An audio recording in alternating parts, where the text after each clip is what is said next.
You know, we're all 9 years older than when I was here last.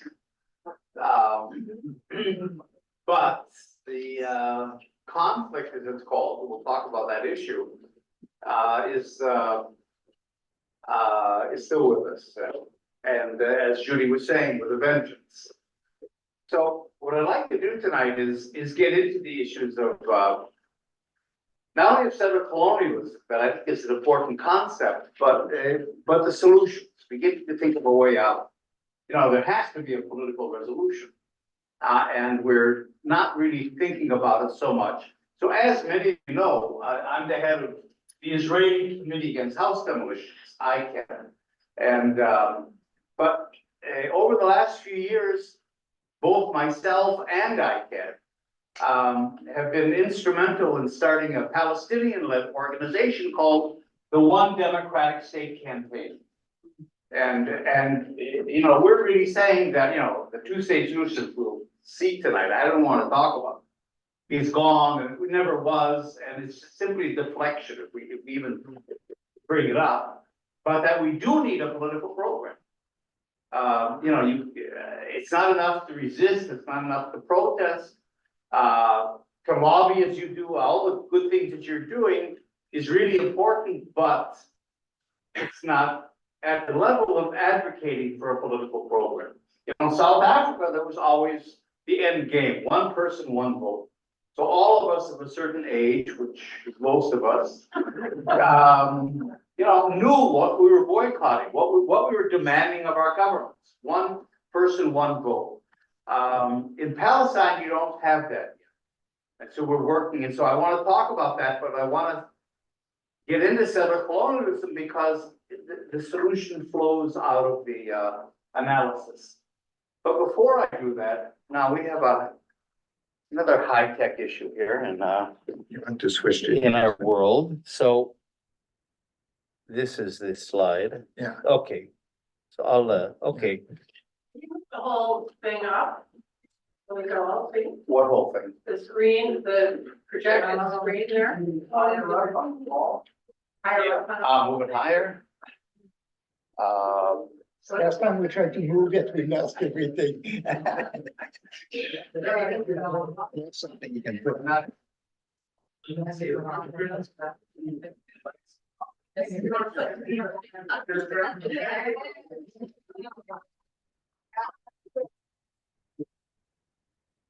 Okay. All right.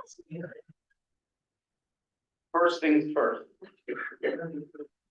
So, where we are today, before we get into this analysis, is that, you know, where are we at this particular political moment where we're sitting here?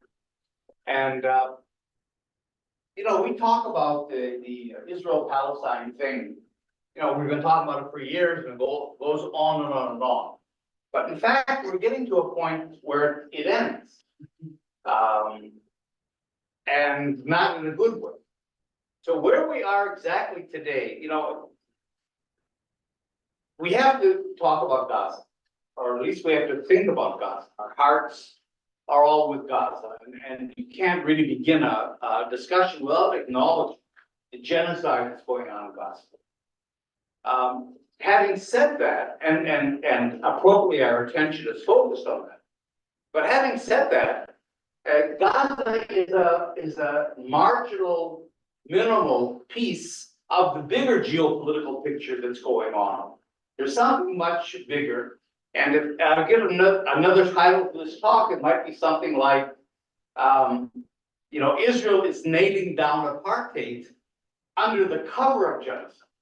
Because as we're all focused on the genocide in Gaza, all kinds of things are happening in the West Bank and in the wider Arab world and in the United States and Canada and so on, that are more important from the point of view of what exactly is going to happen, you know, how this is going to be not resolved, but how Israel is going to win in a sense, the Palestinians are going to lose, and that's why I just want to take a minute to talk about where we are.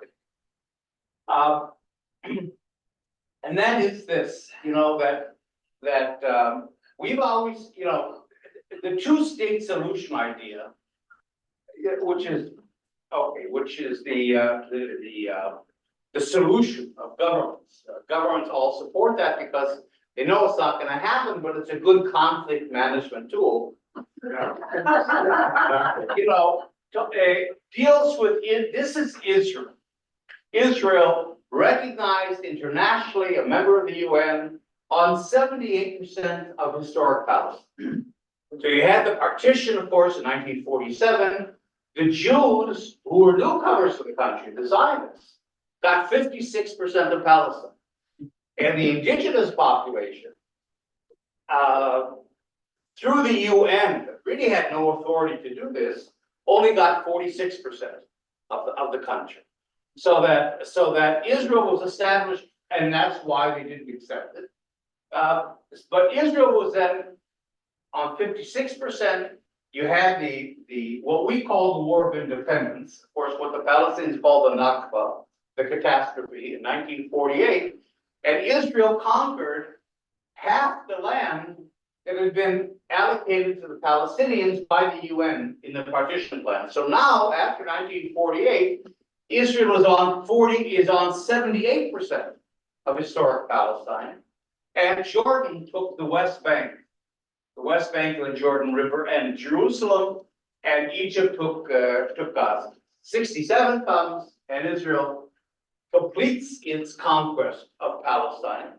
That was always in the Zionist program.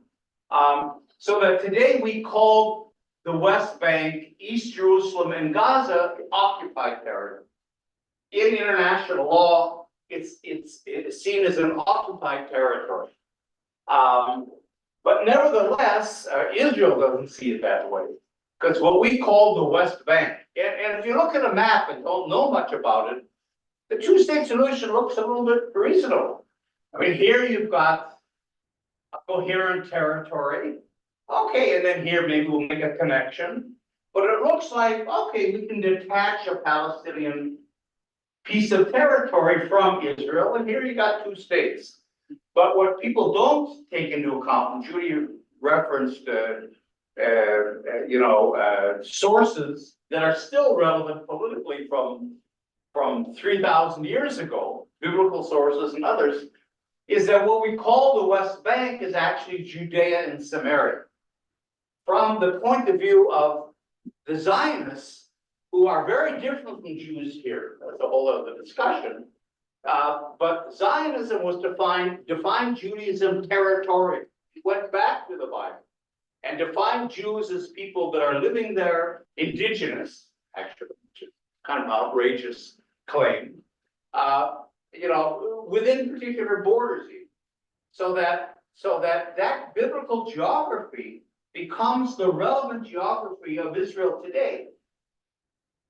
Meaning that Judea and Samaria is not a marginal piece of territory to the side where Arabs live that can be detached. It is the heart of the land of Israel. So for settlers, for right-wing Zionists, and actually not, let me even back up on that a little bit.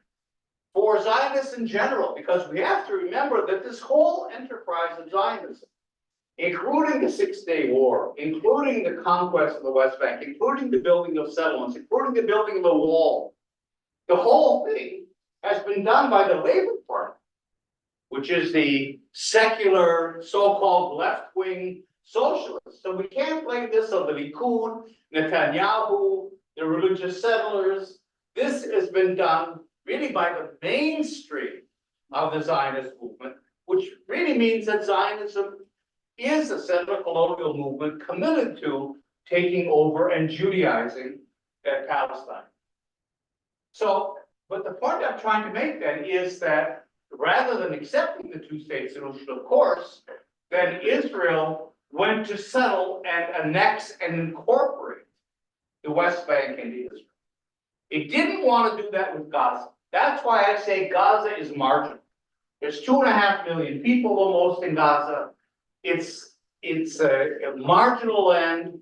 The groundwater has already been used up. And Israel certainly doesn't want to annex a territory that brings 2.5 million more Arabs into, under Israeli rule. So it wants to cut it out. And in fact, Israel would like to give it away. If not to Egypt again, to some Arab peacekeeping force, to the UN, to somebody. So it's not, I mean, our settlers don't want to settle. But the mainstream of Israeli society and government policy is we want to get rid of Gaza. So we're really talking about the West Bank, which is called Judea and Samaria. We don't use the word West Bank. And that's now been settled. There are 750,000 Israeli settlers in East Jerusalem, which is a part of the West Bank and occupied East Jerusalem and the West Bank. 750,000. But not only that, you have a whole network of Israeli-only highways that incorporate the territory into Israel. You've got settlement blocks, these pinkish areas that really envelop and create kind of a grid so that you're completely encompassing the Palestinians inside. Israel controls all the borders, all around. And the Palestinians are then locked into 3 islands. There's an island kind of, you see the brown areas in the north. The gray areas are all controlled by Israel. But all the Palestinian Authority has is what we call Area A and B. A is this little dark area around the major cities. That's 18% of the occupied territories, Area A. In other words, we're talking about 18% of 22% of historic Palestine, because the occupied territory is 22% and Israel is on 78%. Now you have Area B, which is the darker brown and, well, actually the beige. The darker brown is A, the lighter brown, the beige, is B. B is where half the Palestinian population lives. It's another 22% of the West Bank. So A and B together are 40% of the West Bank. And that's under Palestinian Authority control as well. They control building and the municipalities and so on. And then C, which is all the rest, the settlements plus this gray area, 60% of the West Bank is under full Israeli control. So when we talk about apartheid, and the UN talks about apartheid, and Human Rights Watch and Amnesty and almost every group, we were talking about, because this isn't going to be given back. Now, the 2-state solution, of course, you can always call a Bantustan, like in South Africa. You can always call it a state. You remember these Bantustans in South Africa? Remember Transkei, for example. Well, Transkei had a president, had a parliament. You take these Bantustans and you give them the appearance of a state. And that's why the 2-state solution is so good for governments. It's conflict management. Because Israel can expand and expand and expand. And then whatever territory is left over, where you've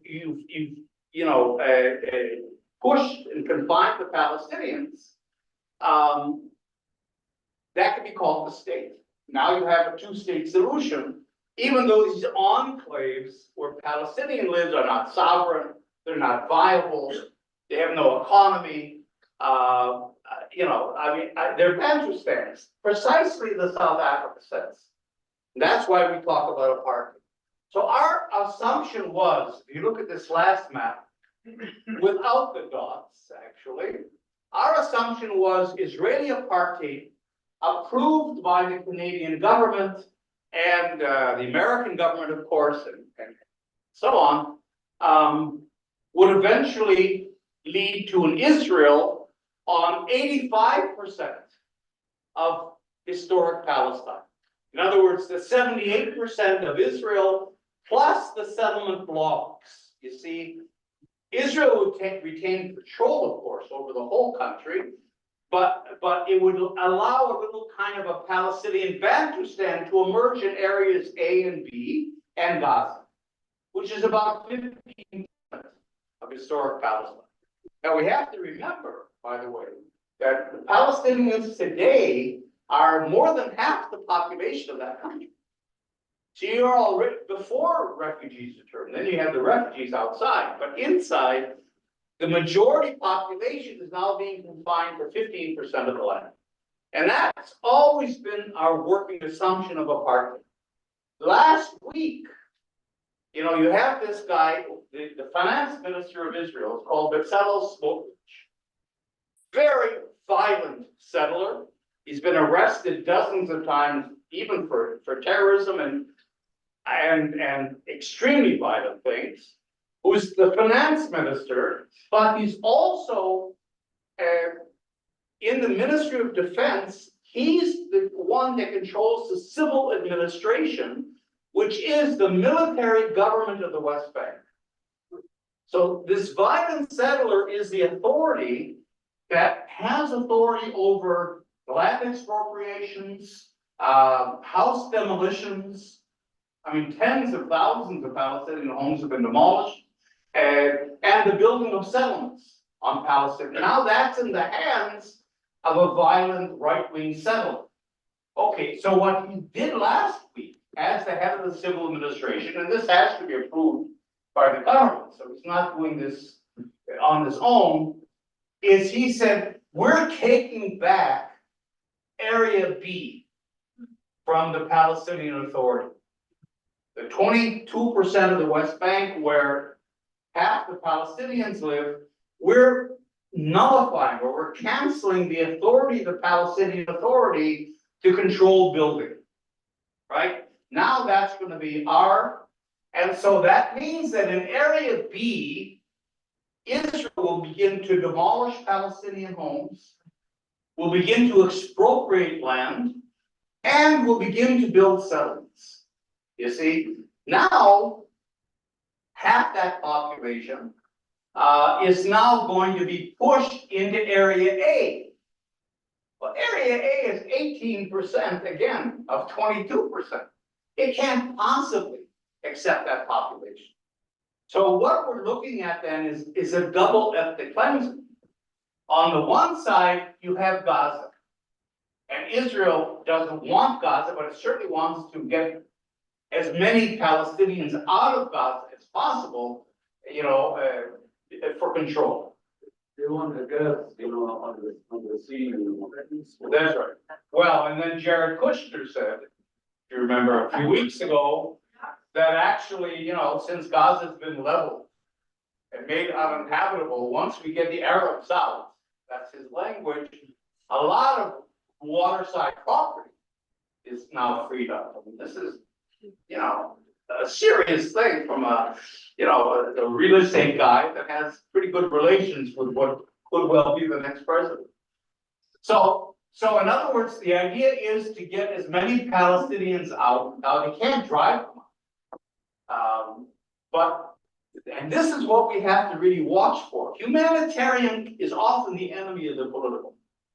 What's going to happen is there'll be an international humanitarian thing. I'm sure Canada will lead the way.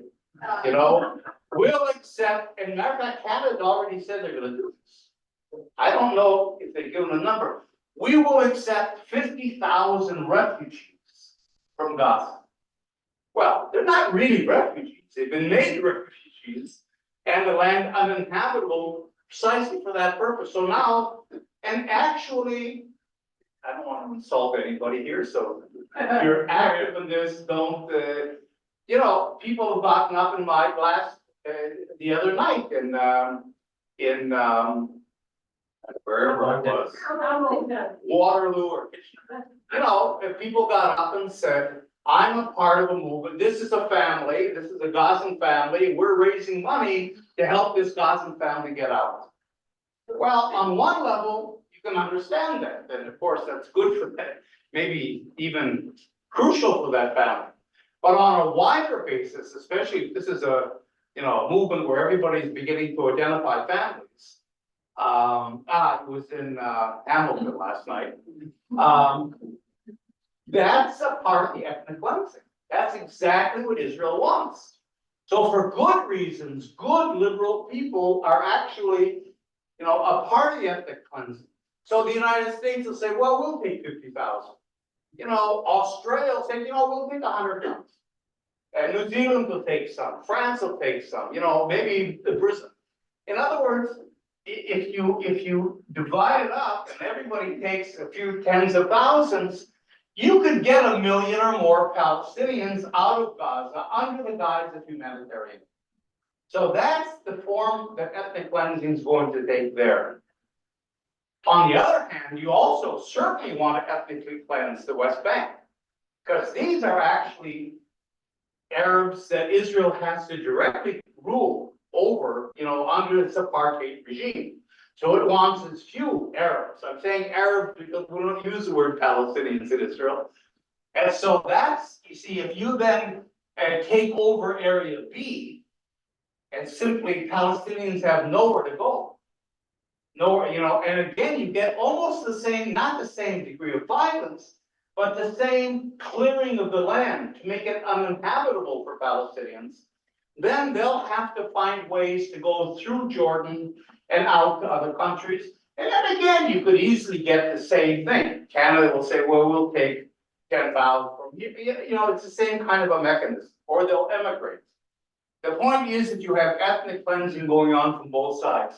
Now, we had thought that then apartheid would be, again, Israel on 85% of Palestine, and then the Palestinians confined to the 15% of A, B, and Gaza. But what Smotrich declared, when he declared then they were taking Area B away from the Palestinian Authority, then now we're talking about something like this. This is, you see, if you take A and B, that's this yellow, and of course Gaza. But now most of that is gone from the Palestinians. So now we're looking at Israel on more than 90% of the country. More than 90% of historic Palestine, and the Palestinians are confined. You see, this is Area A here.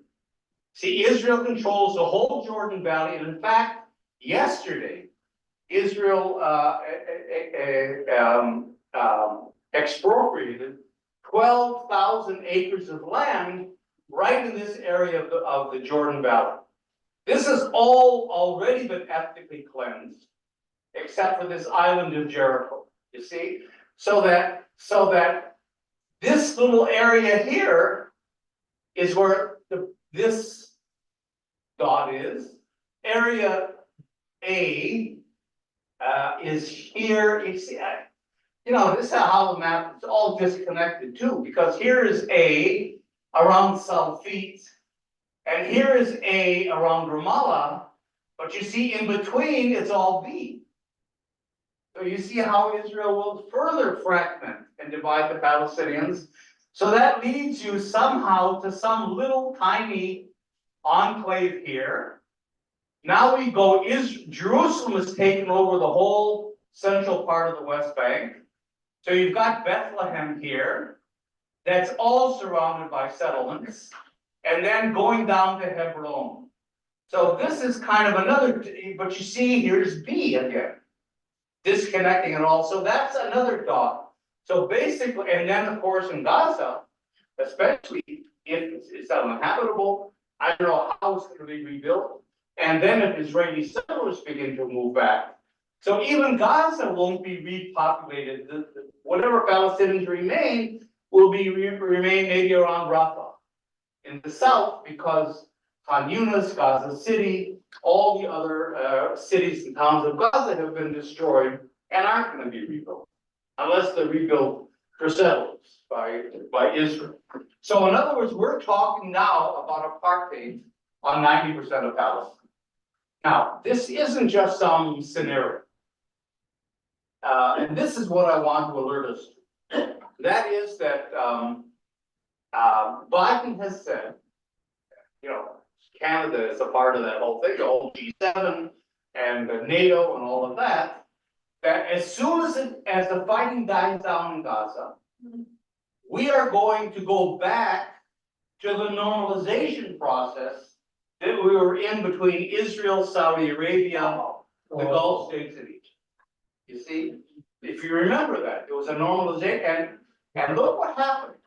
Look what happened, a week before October 7th.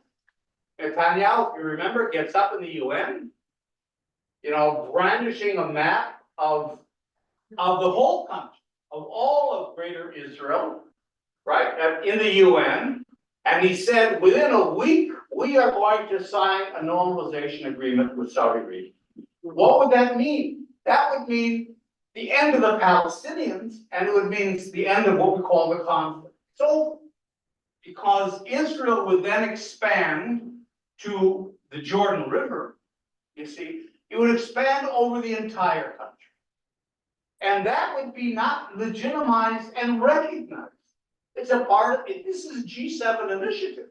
Canada would do it. So in other words, you're accepting, recognizing, legitimizing the settlement regime, the apartheid regime of Israel. That's normalized. You're really, the Palestinians disappear as any kind of political force. The Palestinians are locked into these little islands, and it's over. There is no more conflict. There are no more negotiations. There is no more peace process because nothing else to talk about. It's done. And then this whole situation is then normalized with the Arab world. So Saudi Arabia is a part of it, the Gulf states, Jordan, the Emirates, Egypt, and so on.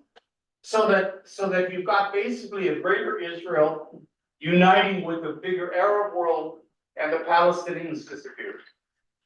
And that, I think, is partly behind the timing of October 7th. It's very hard to ignore that coincidence that the Palestinians are just on the cusp of being eliminated as a people, as a political factor, and then you have October 7th happen, which stopped normalization in its tracks. But this is the bigger, that's why I'm saying, while we're focused on Gaza, these bigger things are happening that we're not paying attention to. And that is that Biden, Canada, Trudeau, the G7 have not given up on normalization. On the contrary, they want, they need Israel because the United States is desperate to pivot to China. It wants to get out of the Middle East, where it's been messed up all this time. So the plans are afoot to create a Middle East NATO based on the three pillars would be Israel. It's the only state that has the military capacity to, to defend Western hegemony in the Middle East, especially against Iran and China. Israel, Saudi Arabia, and Egypt. So that's where they're going. In order to get this bigger issue of global hegemony, regional hegemony, that allows the US to lead, you need that kind of an Israel. So we're going back, I think it'll probably be after the Israeli elections. They haven't been said yet, but there are going to be elections. And that will be, let's say, within the next 6 months or so, this is going to happen. So this really should be the issue. It's hard to mobilize people around normalization. It's such a bland word, it's so abstract. Then you have to take a half an hour, like I just have, to explain it. But this is the issue. This is because if normalization goes through, the Palestinians are gone. And that's really facing us. And that's where this whole settler colonial enterprise succeeds. So let me just say that. Now, okay. I'm not gonna, okay. Never mind. We need, now, let's go back and look at this whole, the whole, we have to understand. Now, again, what I'm saying, we have to push back against normalization. But that also doesn't give us a political way out. It prevents maybe the apartheid regime from being accepted and legitimized and so on, but it still isn't a proactive political program for Palestinian liberation and for Palestinian rights and for Well, we'll talk about reversing this. So that's why we have to understand what it's all about in order to get to a political program that's relevant. You know, a political program just isn't, you decide, hey, you know, this is what should be, and I'm gonna write down 10 points, and this is the program. It's like going to the doctor. I mean, the diagnosis is super important. You get a pain in your chest. Yeah, I mean, the doctor's got 1,000 medicines he prescribed to you. But is it a stroke or is it am I getting an acid attack? Give me a Tums. I mean, that's kind of an important part of the whole thing. And on the basis of that, the doctor decides what pill he's gonna take off the shelf. Well, if you have a misanalysis of what's happening in Israel and Palestine, that's not gonna lead you to any political a political program is the treatment. But it has to flow out of the diagnosis. You can't have a diagnosis and then, you know, and then have another. In other words, you can't see this as a conflict between two national groups, both of which are legitimate, and then get to a one-state idea. I mean, that leads to two states, right? That's the logic of it. On the other hand, you can't look at it as a settler colonial enterprise and get to two states. Because you understand that the colonial power will always be in control. So we need a paradigm shift. And that is, we have to stop about calling it a conflict. We always, the Israel-Palestine conflict, I mean, even I was stumbling because I don't have a good term necessarily to replace it. We talk about the Israel-Arab conflict, Israel-Palestine conflict, even the Palestinians talk about the conflict. It's not a conflict. A conflict, right, is between two or more sides that get into a fight about something, and there's a conflict. Well, the minute you call the colonial power aside, you're legitimizing. In other words, colonialism, we all know colonialism is the unilateral invasion of countries to take their resources, to use their cheap labor, to control their part of the world, or to sell it, like in Israel or South Africa or Algeria or Canada, right? And take it over and replace it. So we cannot legitimize in any way any kind of colonialism. British colonialism in India or settler colonialism in Palestine or Canada. It can't be legitimized. But the minute you talk about a conflict, you're doing that. You're raising the colonial now to a side. Now there's two sides, right? And you're creating a false symmetry. Because if there's two sides, now they're roughly equal. And that's where we get language we hear all the time. Both sides. How many times have you heard that? Both sides should end the conflict. Both sides should negotiate. Both sides should end the violence. And that puts, you know, the colonized in an impossible position because they're not really in a symmetrical position in terms of power with the colonizers.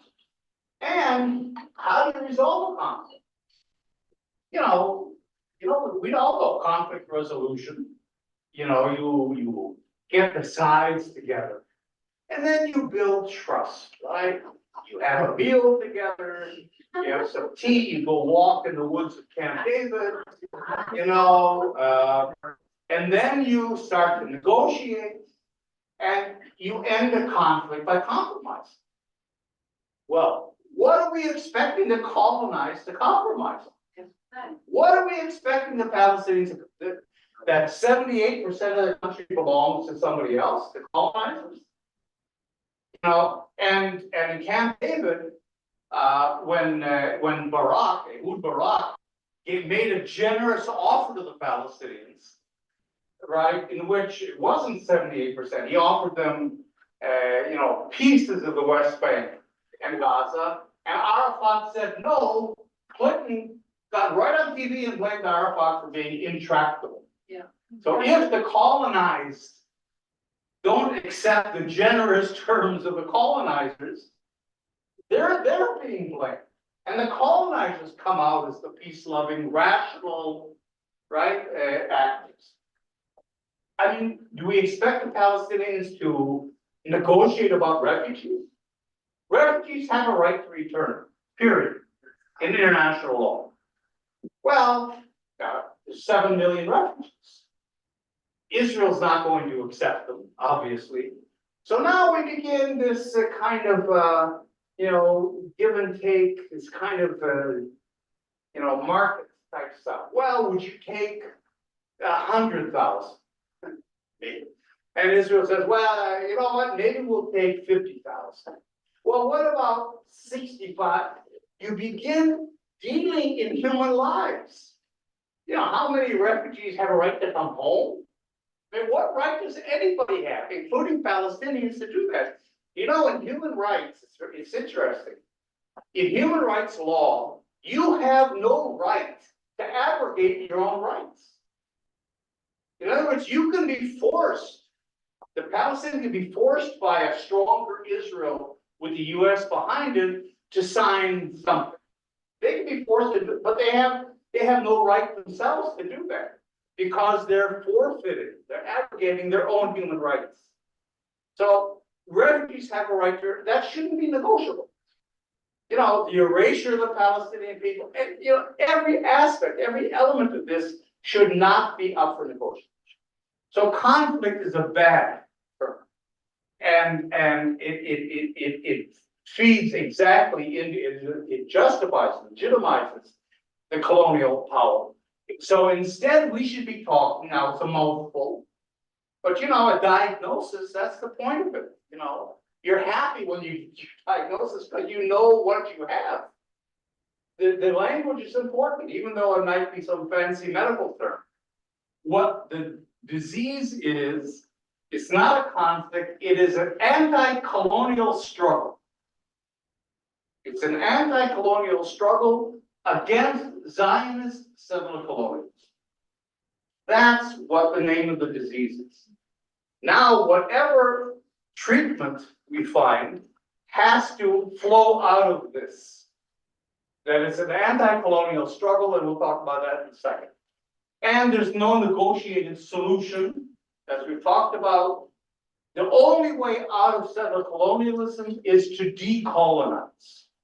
You don't compromise, you don't negotiate, you decolonize. You dismantle all the structures of domination and control that the Zionist regime, the Zionist settlers have imposed. You dismantle them, and once that control and domination is eliminated, then you go on to forging a new political and social order. You can't form, and you can't reform colonialism. You can't say, well, okay, we'll leave the colonial structures intact, and then we'll create a little Palestinian state. You have to demolish entirely that whole structure in order to get to a new kind of a thing. So I'll do this really quick. So in settler colonialism, then, the settler movement always invents a narrative about why the country belongs to the settlers and not to the indigenous. I don't know if you have a name for your narrative. In the United States, it was manifest destiny. And it was, and usually it has to do with God. Well, God, is always the ultimate real estate dealer. God gave it, right? The South Africa, the Dutch Reformed Church. God gave South Africa to the white man. What Judy was referencing, the doctrine of discovery of the Catholic Church. All of Latin America, and good parts of other parts of the world were colonized under the doctrine of discovery. That's why Columbus discovered America. The French didn't like religion, don't like religion. So for them, it was a civilizing mission. That's what they call their colonizing thing. Well, Zionism has a ready-made narrative. Well, we got the Bible. I mean, can't get much more authoritative than that. But it's not the Bible that you're thinking of. It's the first 5 books of Moses and Joshua. Those are the books of conquest, the books of genocide. And if you want to read the clearest definition of genocide that exists, read the book of Joshua.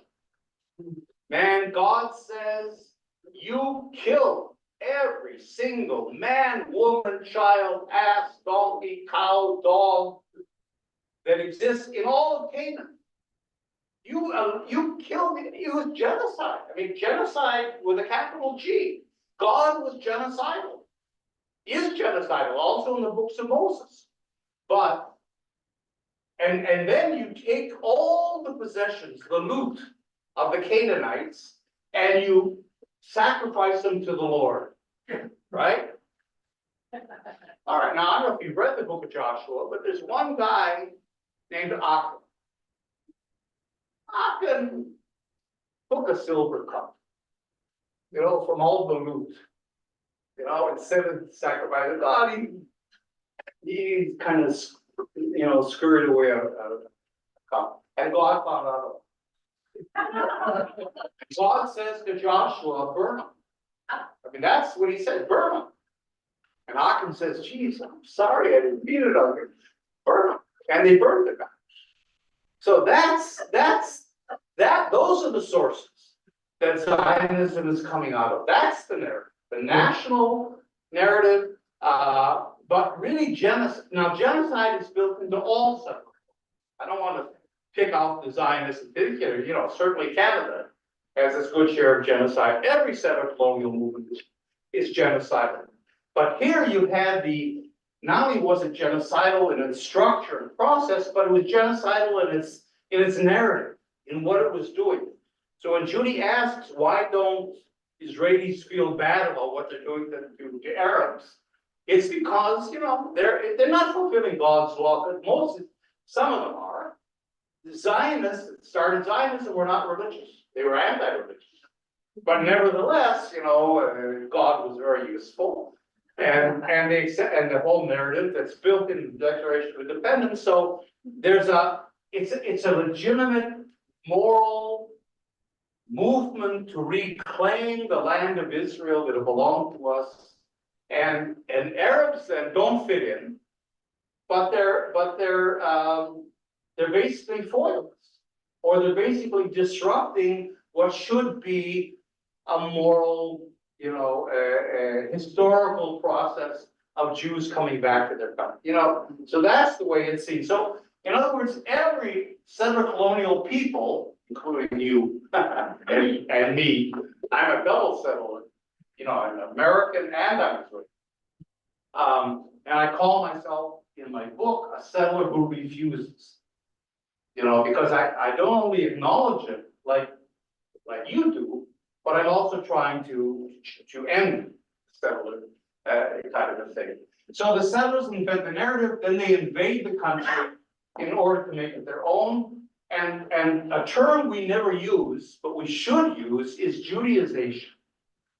It doesn't have a legal reference like occupation or apartheid, but that's putting your finger on what it is.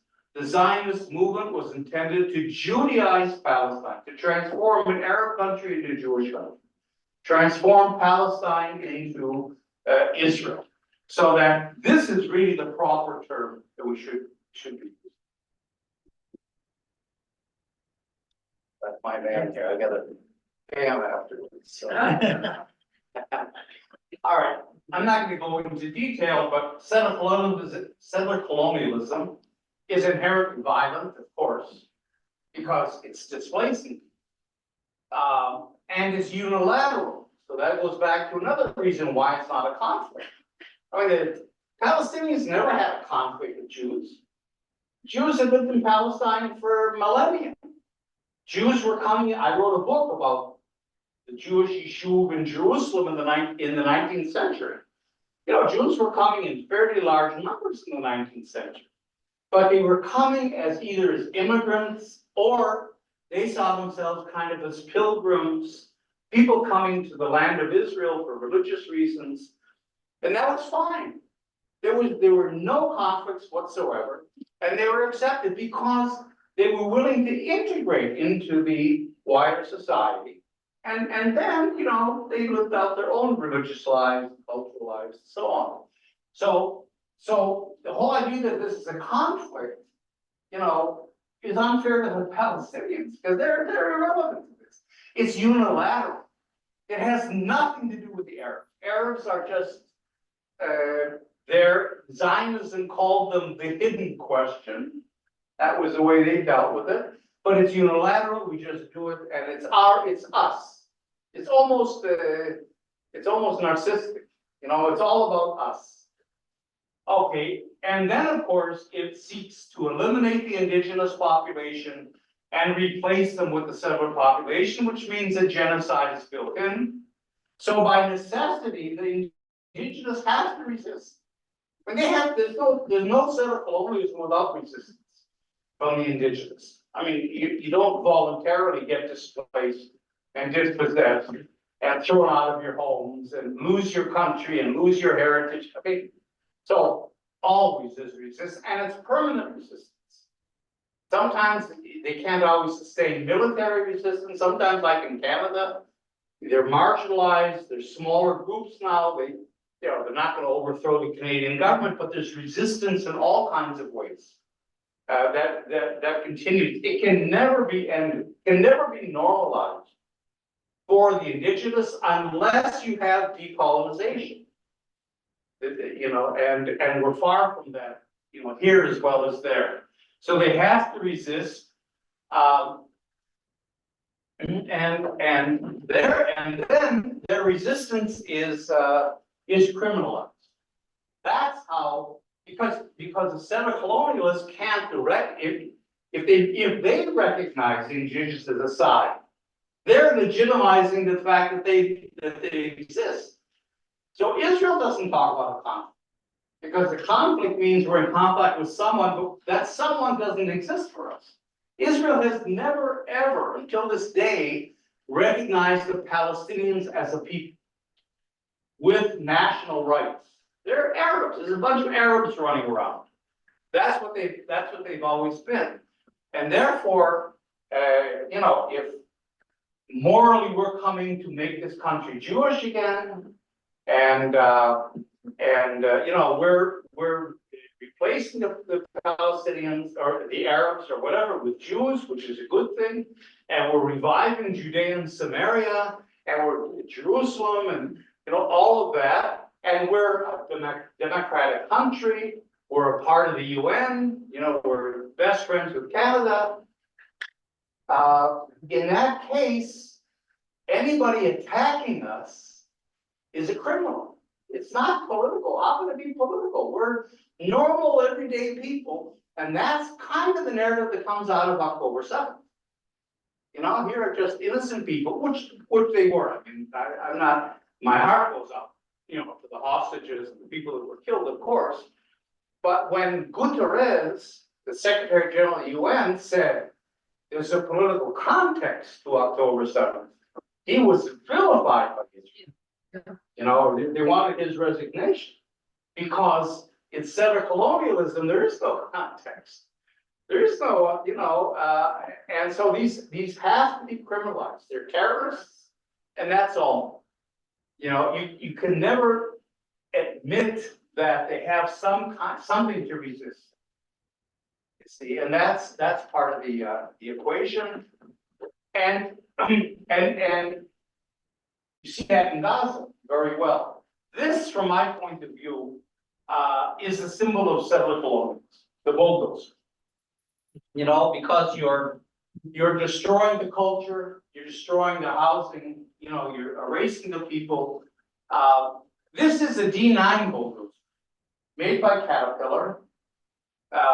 It's been a bulldozer for many years, but this one now is automated. So it doesn't need, you know, there's no soldiers in there that are in danger. This is called, all right. So look how big it is. First of all, see these people standing by the shovel? You get a sense of how huge and powerful this machine is. Now, the shovel is specially designed, engineered, because these bulldozers are really mining. Use D9 bulldozers in iron ore mines or sometimes in heavy construction, oh, they're more for mining. Powerful big machines. Well, if you hit a building with a normal caterpillar, the building's gonna collapse on the driveway.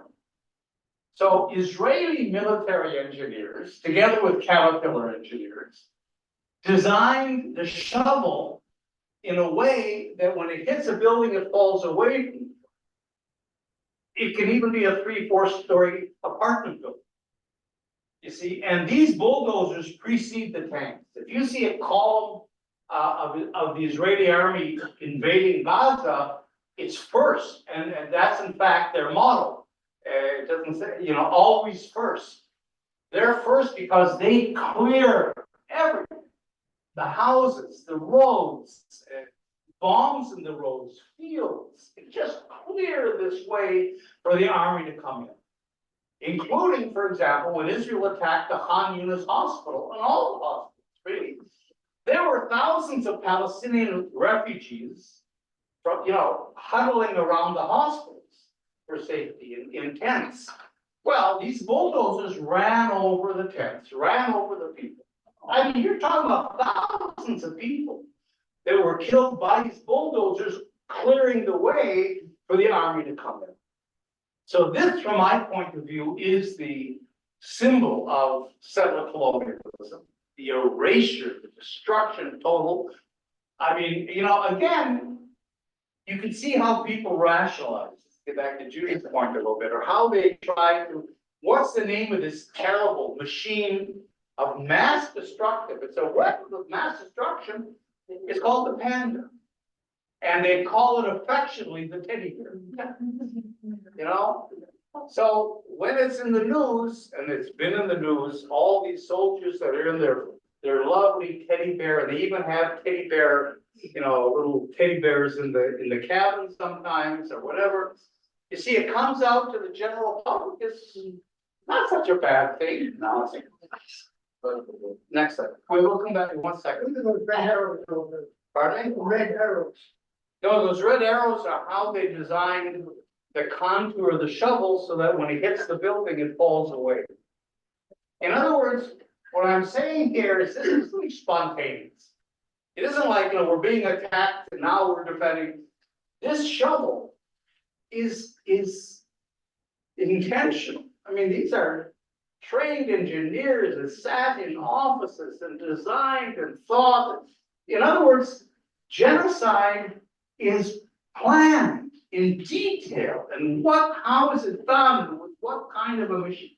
And that's, I think, something that really we have. That's why I say it's a symbol, because the intent is there. It isn't simply some weapon that's defended. And here you see exactly that thing.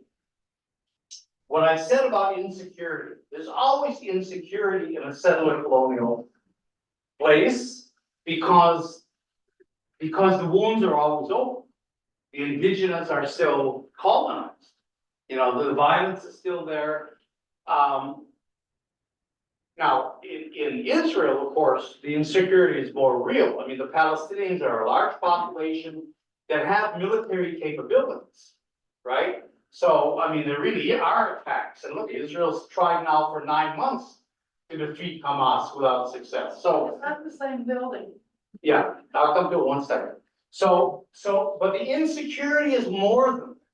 The insecurity comes from the very presence of the indigenous.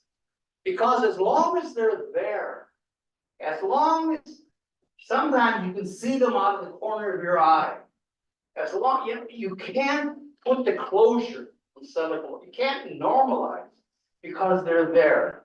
And the Pandora's box is always poking up, and what, you know, all of a sudden you're discovering residential schools. All of a sudden you discover, you know, it's always there. And that's what I'm trying to show in this picture. This is the Islamic University in Gaza, before and after. Oh. And the Israeli commander, all the universities have been destroyed in Gaza, all the libraries, almost all the mosques. The Israeli commander said, you know, on TV, there was no military justification for destroying this university. It's not, there wasn't tunnels, there weren't Hamas. This was done because it was a symbol of Palestinian life. See, and that's the essence of this set of colonialism. It's destroying you have to erase completely, and only if you can erase completely can you then put the lid on settler colonialism. Okay.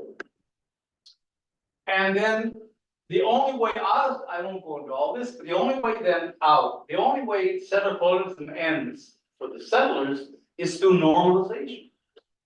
Once it's normalized, like here to some degree, it can never be completely normalized, like we've said, but, or what Biden and everybody are trying to do in Israel. It's interesting that they took that term, but that's the term that's used for how does it end? You simply normalize. So if you go downtown and you say, I want to buy a ticket to Palestine, good luck. I mean, travel agent will probably say, you mean Pakistan, right? If you want to say, I want to buy a ticket, I'd like to visit the church in Bethlehem, which is not in Israel. Well, okay, well then you buy a ticket to Israel. You see it, and you go from Ben Gurion Airport to Bethlehem. So that's the normalization procedure. Okay, now if that's the disease, you see, then from this analysis, I mean, I know I've taken quite a while, but this is the diagnosis. Now we have to find a solution to this, a political program that treats it, that ends it, that deals with it, right? And that can only be, in my view, one democratic state. Now, the first step, like I said before, is to decolonize. We have to dismantle all the structures of control and domination. I'm not going to get into all that, but the government has to change, obviously. The state has to change. Oh, the whole legal system has to be dismantled, the policies, the procedures. The land has to be retaken and redistributed with a new land regime, because land is the key to settler colonialism. Taking the land, economic management, population management, I won't get into that. Plus the management of legitimacy, which means decolonizing Hasbara, Israeli PR, and reframing and presenting a new kind of a thing. After decolonization, then, there's the idea of one state. Go another slide. And another one. And another one. And another one. Okay. I have to play around this. Oh, so our idea politically, once you have decolonization, now there's a new playing field, is pretty straightforward. One democratic state. I mean, that shouldn't be so outrageous to the Canadian government. Replacing a settler colonial ethno state with a democracy. Is that really so outrageous? Colonial settler state like Canada. Yes. Yeah. Okay. All right. So, yeah, but see, you've been able to keep the settler colonial so kind of on low key that you can you see yourself as a liberal democracy. I mean, the world sees you as, with Sweden, it's one of the most liberal democracies of all. All right, so our idea is fairly straightforward. One state. Not all kinds of tricks that they're trying to play, because the left-wing Zionists, my good friends, they all know the two-state solution is gone. It never was, because as you can see in settler colonialism, there is no intent ever to let indigenous start a state of their own. We can see why it's not even worth talking about the two states.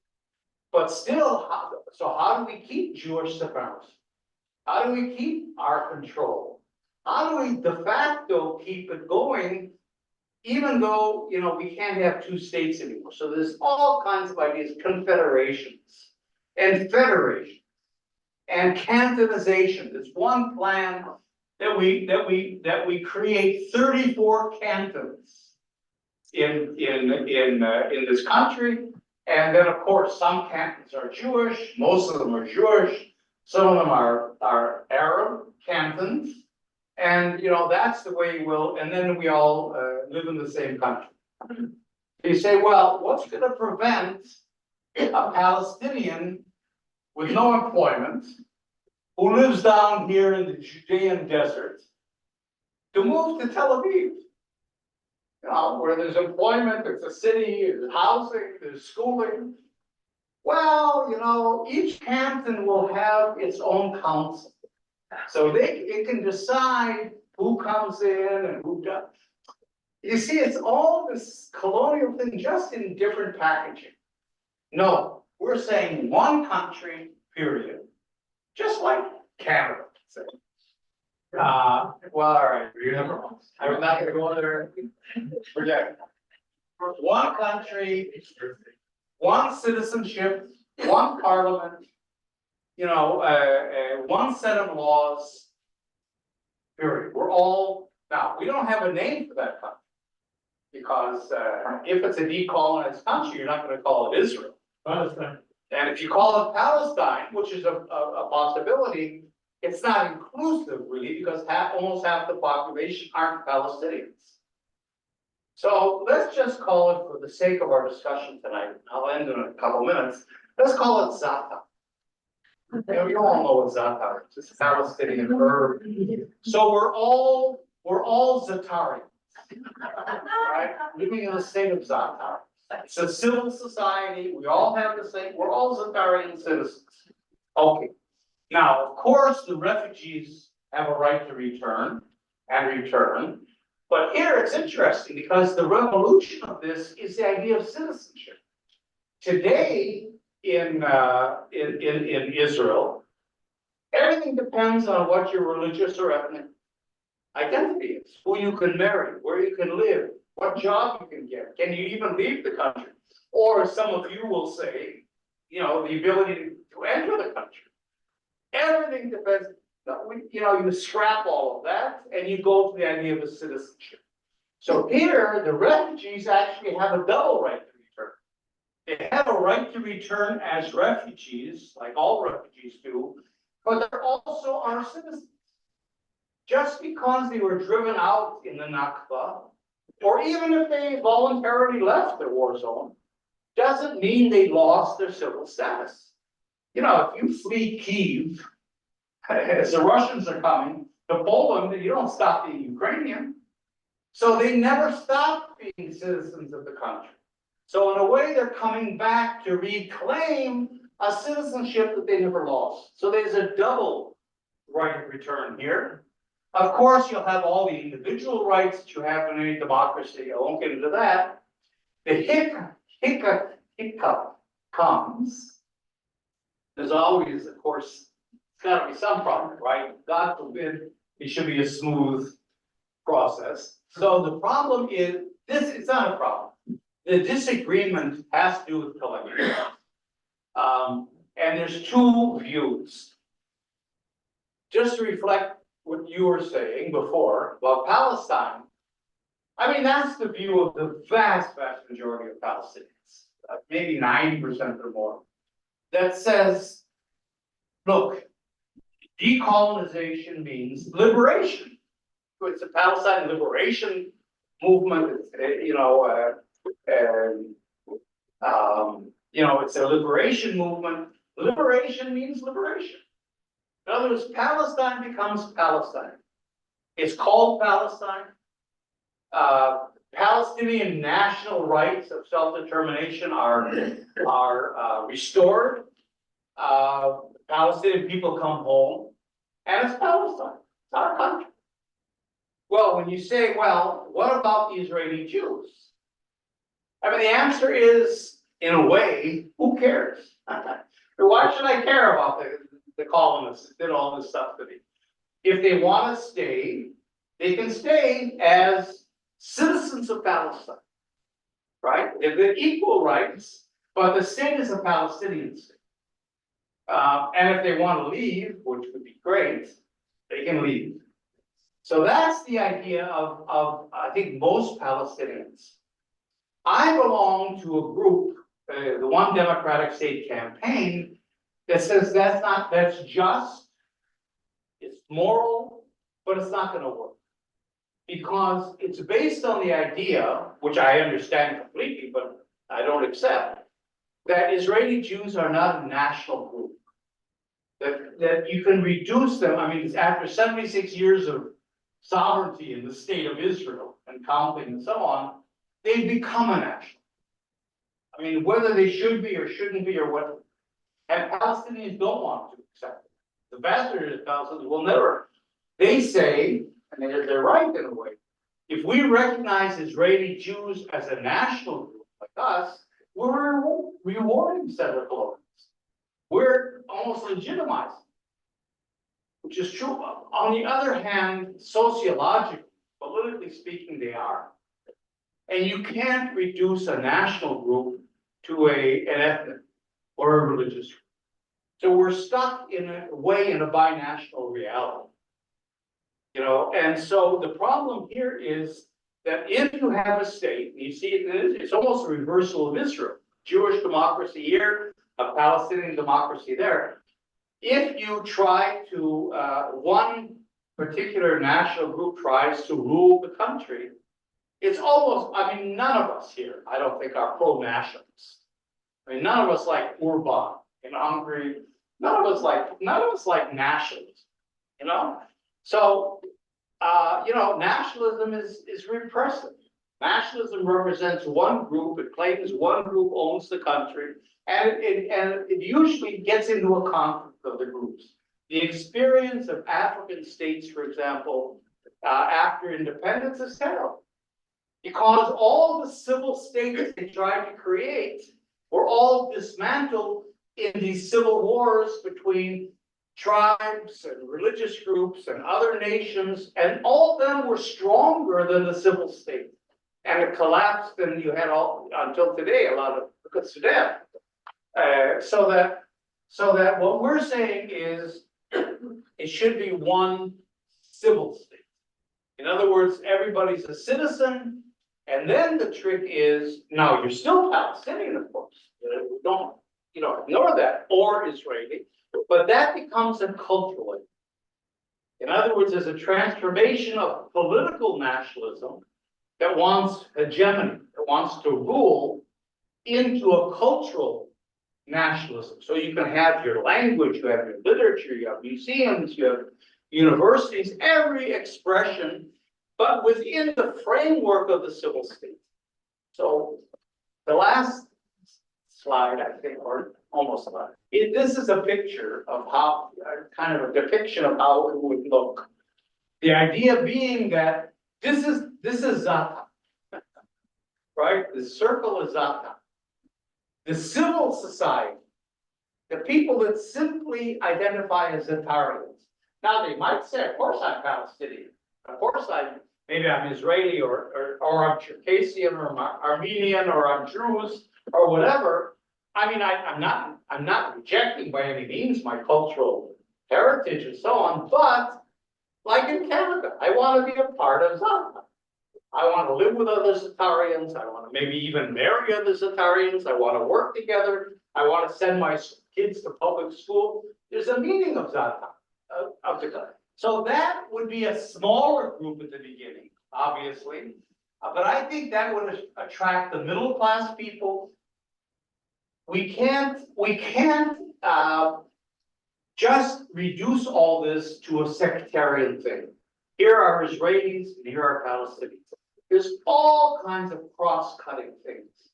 Middle-class Palestinians in high tech, or they have businesses or professors or whatever, have much more in common with middle-class Israelis than they have with a Palestinian farmer. You know, the younger generation in particular, the good thing about the young generation is they move on really quickly. You know, and I was in South Africa a few years ago. You know, there's a whole program of, the old anti-apartheid people, they're about our age, teaching about apartheid to the young people, because they forgot. They've never heard about passport laws. Mandela is some ancient figure in the midst of time somewhere. They have moved on. You know, they have their issues, and we'll get into that, but and so I think this gives a chance of the younger generation to move on. You're not trapped in being Palestinian or being Israeli and all of that. You move on to another life. And then within this, again, Israeli national identity, Palestinian national identity becomes a cultural kind of identity. So that's the idea. And finally, the last slide is gonna get, is this is really the choice in front of us today. I mean, whatever kind of one democratic state is going to be, are we going, this is where there's no other choice, it's stark. Either we're gonna have an apartheid regime, which is on the horizon, you know, sponsored, approved by our governments, as we talked about, or we're gonna have one democratic state. We have to resolve